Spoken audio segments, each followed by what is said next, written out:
Hello students, पिछले video में हमने value of supply of goods and services के संबंध में विभिन्न प्रावधानों को समझा था।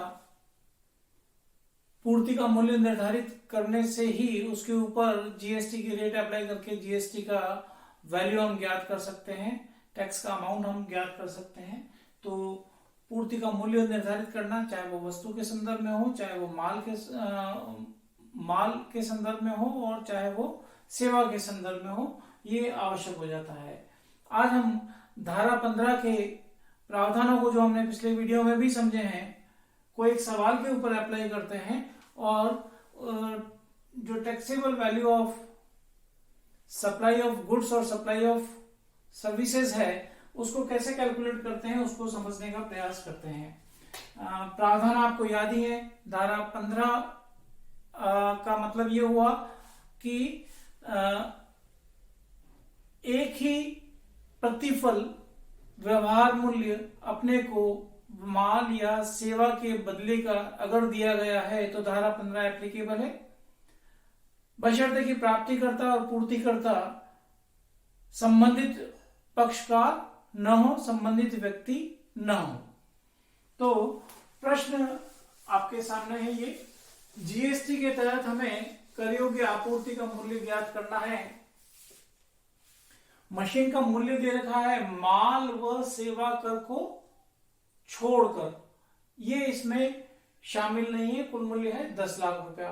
तो एक ही प्रतिफल अपने पास में है तो धारा 15 इसके ऊपर एप्लीकेबल है। मशीन के बदले में और कोई प्रतिफल और वसूल नहीं किया जा रहा है, किसी अन्य रूप से किसी भी तरीके से पूर्तिकर्ता को और कोई चीज प्राप्त नहीं हो रही है, अतः धारा 15 एप्लीकेबल है। फिर बोलता है मशीन के बीजक मूल्य में निम्न शामिल है। अगर नियमानुसार ये वैल्यूज शामिल रहने चाहिए थे तो शामिल रहने देंगे, और अगर शामिल नहीं रहने चाहिए थे तो अपने को सब्ट्रैक्ट करने होंगे। ऐसे ही इसको हम देखते हैं सवाल करते समय सेक्शन कौन सी लगेगी। पहले हम मेन पॉइंट्स को देख लेते हैं। बीजक मूल्य में निम्न शामिल नहीं है, तो अगर ये वैल्यूज, इनमें से कोई भी वैल्यूज अगर शामिल होने चाहिए थे वैल्यू ऑफ सप्लाई में, तो हमें उनको ऐड करना पड़ेगा। ऐसे ही अन्य सूचनाएं और दे रखी हैं अपने को कि कुछ ये और खर्चे हैं या और कुछ सूचना है तो इनको हमें ऐड करना है नियम अनुसार, तो ऐड करेंगे, और छोड़ना है तो छोड़ देंगे। तो हम क्या कंपटीशन कर रहे हैं? हम कंपटीशन कर रहे हैं कंपटीशन ऑफ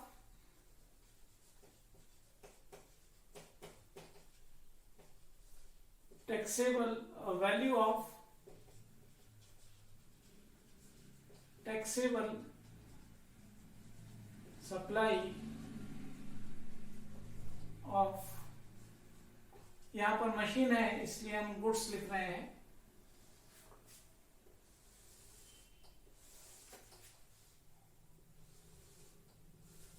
दो कॉलम अमाउंट के हम बना लें।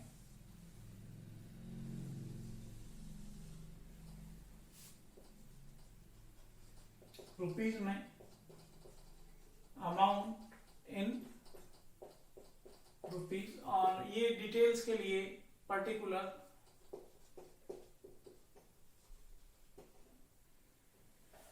पहला जो आपको प्रश्न में दे रखा है, सबसे पहले invoice value.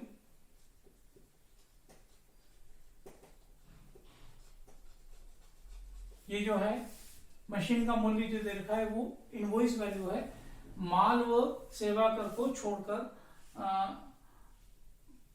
Value of supply of machine या गुड्स लिख सकते हैं हम। ये है 10 लाख रुपया, excluding GST, excluding GST value है ये। अगर बीजक मूल्य में निम्न शामिल है तो आप चाहे तो वर्किंग नोट दे दें इसके लिए, और चाहे ये सेपरेट यहां पर दर्शा दें। जैसे प्राथमिक पैकिंग की लागत 10,000 रुपया, ये शामिल होनी चाहिए थी under section 15, under section 15(2)(c ये शामिल रहनी चाहिए थी। जो भी पैकिंग की लागत है, डिजाइन और इंजीनियरिंग में ये भी शामिल रहने चाहिए थे, ये शामिल हैं। तुलाई और लदाई के व्यय, वेमेंट एंड लोडिंग चार्जेस ये भी शामिल रहने चाहिए थे, और इंस्पेक्शन व्यय ये भी शामिल रहने चाहिए थे। तो इन चारों पॉइंट्स को आप चाहें तो यहाँ पर ऐड वाले कॉलम में दिखा के अमाउंट में आप डैश दर्शा सकते हैं, और या फिर इनके लिए आप सेपरेट वर्किंग नोट दे दीजिए। These all are taxable under section 15(2)(c) should be included in invoice price, and because these are already included in invoice price, so no adjustment is made regarding these 4 items: primary packing, design engineering, payment and loading and inspection charges। तो इस प्रकार से इनको हम छोड़ भी सकते हैं वर्किंग नोट देके, यहाँ पे स्टेटमेंट में शामिल किए बिना। ऐड नहीं होने चाहिए थे, ये ऐड है, हमने कोई समायोजन नहीं किया। ऐसे ही बीजक मूल्य में निम्न शामिल नहीं है, अगर शामिल होने चाहिए तो हमें उनको जोड़ना पड़ेगा, इसलिए अपन ऐड करेंगे इसमें आइटम को। पूर्तिकर्ता द्वारा अलग से वसूले कर, अगर यहाँ पे लिखा नहीं है हमने, अलग से वसूले कर सीजीएसटी और एसजीएसटी को छोड़कर, उसके अलावा, यानी इस अधिनियम के अलावा अन्य किसी अधिनियम या कानून के तहत कोई भी कर वसूला जाता है तो वो टैक्सेबल होता है अंडर सेक्शन 15(2)(a)। तो ये यहां पर ऐड करना पड़ेगा। Taxes charge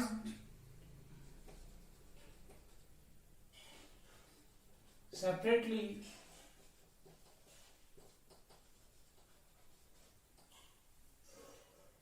by the supplier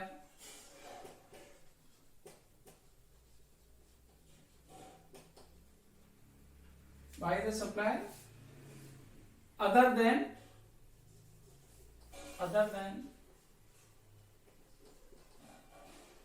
CGST और SGST, ये जो भी वसूले हैं 4000 रुपए इसमें जोड़ दिए जाएंगे।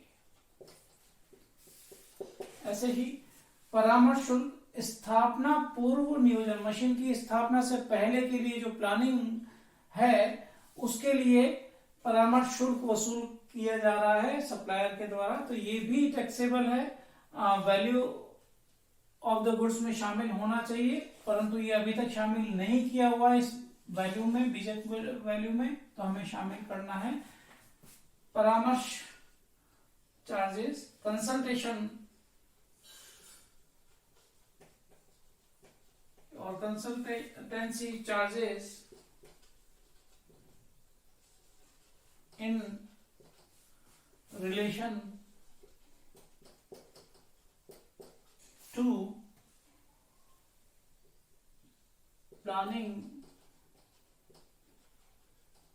of establishment और इंस्टॉलेशन, ये हैं 2000 रुपए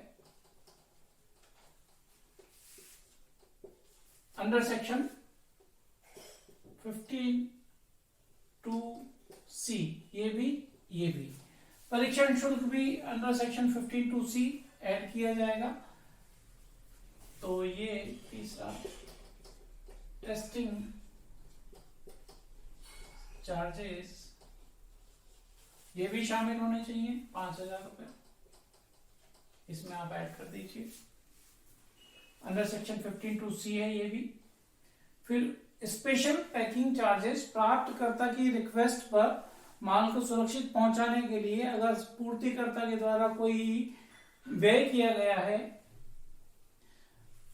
तो वो व्यय भी, वो लागत भी इसमें वसूल करने पर शामिल हो जाती है। तो प्राप्त स्पेशल पैकिंग चार्जेस, प्राप्तकर्ता की रिक्वेस्ट है और पूर्तिकर्ता के द्वारा ये वसूल लिया गया है, इसलिए ये वैल्यू ऑफ द गुड्स में शामिल हो जाएगा अंडर सेक्शन 15(2)(c), 1000 रुपीज। ऐसे ही पूर्तिकर्ता द्वारा एजेंट को जो कमीशन है वो जो दिया गया है पूर्तिकर्ता के द्वारा वसूल कर लिया गया है उससे, तो ऐसी स्थिति में ये भी यहां पर टैक्सेबल है। इसको वैल्यू ऑफ द गुड्स में शामिल करें under section 15(2)(c) commission to agent.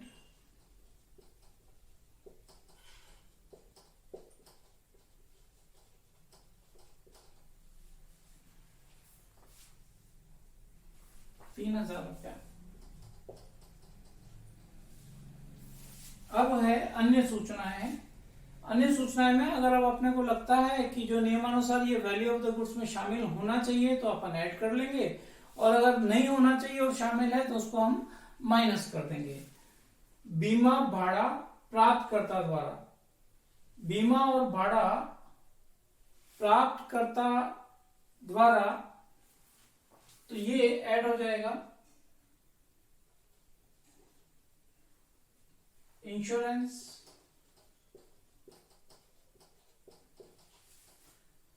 And freight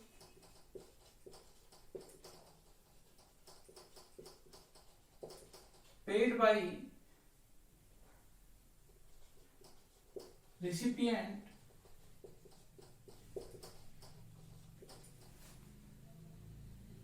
on behalf of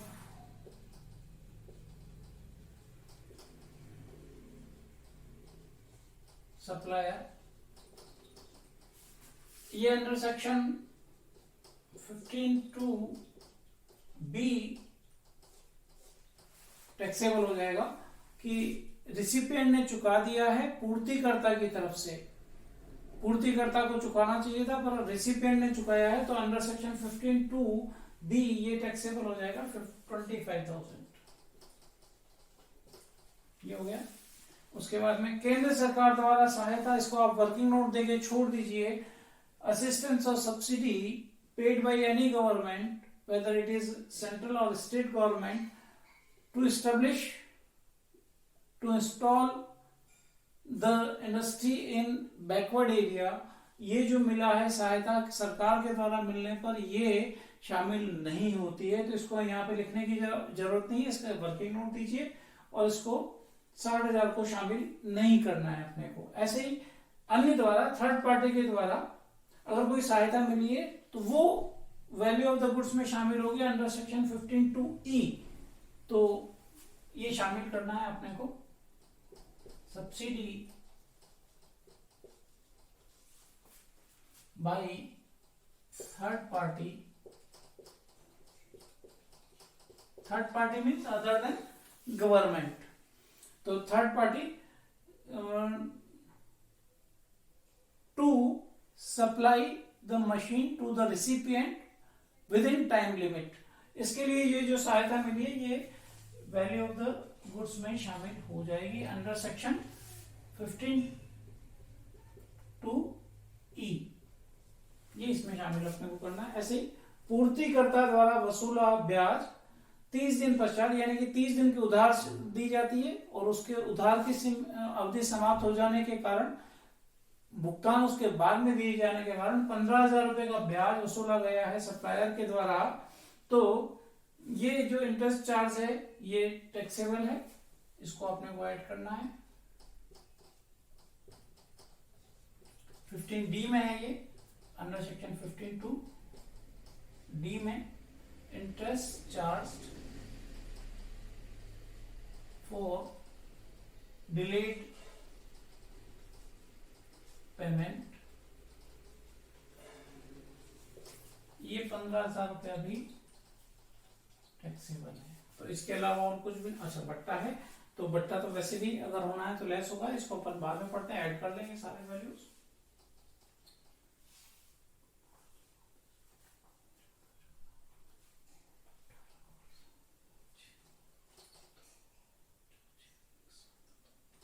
$95,000 इसको ऐड कर लेंगे तो 10,95,000 आ जाएगा। अब ये कहता है कि बीजक मूल्य में से 3% बट्टे की व्यवस्था जो बीजक में दर्ज है, तो सेपरेटली अगर बीजक में बट्टे की व्यवस्था है उसमें दर्शाया गया है, तो ये छूट की जो राशि है, बट्टे की जो राशि है वो बीजक में शामिल नहीं रहनी चाहिए, और अगर वो है तो हम उसको क्या कर दें, लेस कर दें, लेस ट्रेड डिस्काउंट,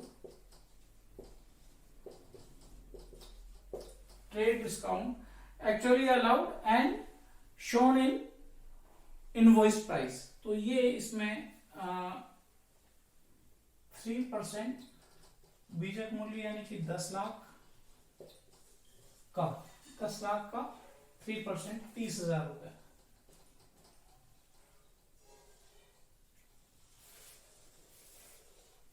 ये हम इसको माइनस कर दें तो 30,000 रुपए माइनस करने पाएगा 10,65,000 रुपया। तो ये जो 10,65,000 है ये है टैक्सेबल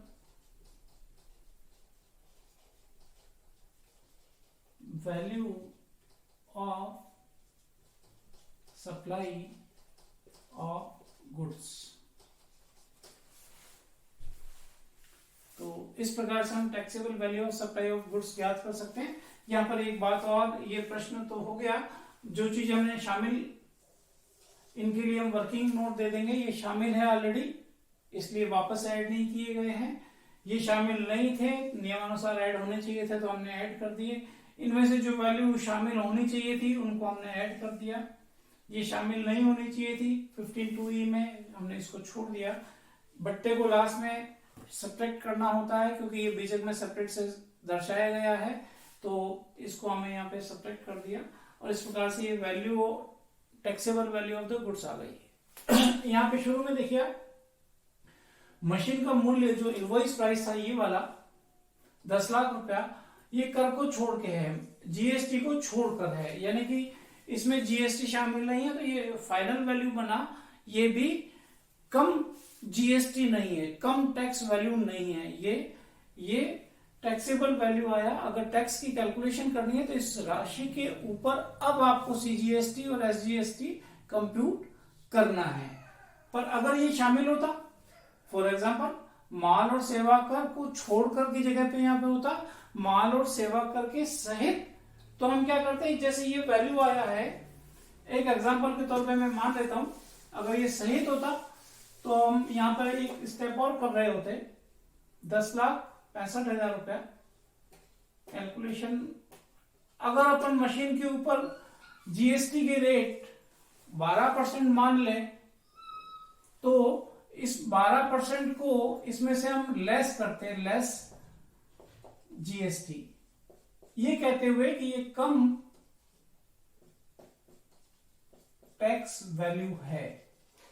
अगर वो छोड़कर की जगह पे शामिल लिखा हुआ होता वहां पर तब, तो जीएसटी कैसे निकालते हैं, 10,65,000 रुपए मशीन के ऊपर अगर मैं एज्यूम कर लेता हूं कि टैक्स की रेट, जीएसटी की रेट अगर 12% है तो ये 12/112, इस प्रकार से ये जो भी राशि आती ये इसमें से सब्ट्रैक्ट करके हम ये कहते कि ये टोटल वैल्यू ऑफ सप्लाई आ जाता। तो ये कैलकुलेशन हम इस प्रकार से करके सब्ट्रैक्ट कर लेते हैं। और इसमें से भी अगर जीएसटी और एसजीएसटी को अलग अलग करना है तो आधा आधा अमाउंट दोनों के नाम से लिख देते हैं, SGST and CGST, half of this calculated amount, और उसको यहां पर हम अलग से निकाल लेते हैं। तो इस प्रकार से हम कैलकुलेशन करते हैं धारा 15 के तहत टैक्सेबल वैल्यू की, चाहे वो गुड्स हो चाहे वो सर्विसेज हो। इसके अलावा जो दूसरे प्रावधान है, जो नियम 27 से लेकर 35 तक है, उसके प्रावधानों को हम अगले वीडियो में उनको डिस्कस करेंगे। उनकी भी कैलकुलेशन इसी प्रकार से देखेंगे कि कैसे नियमों का एप्लीकेशन किया जाता है। Thank you.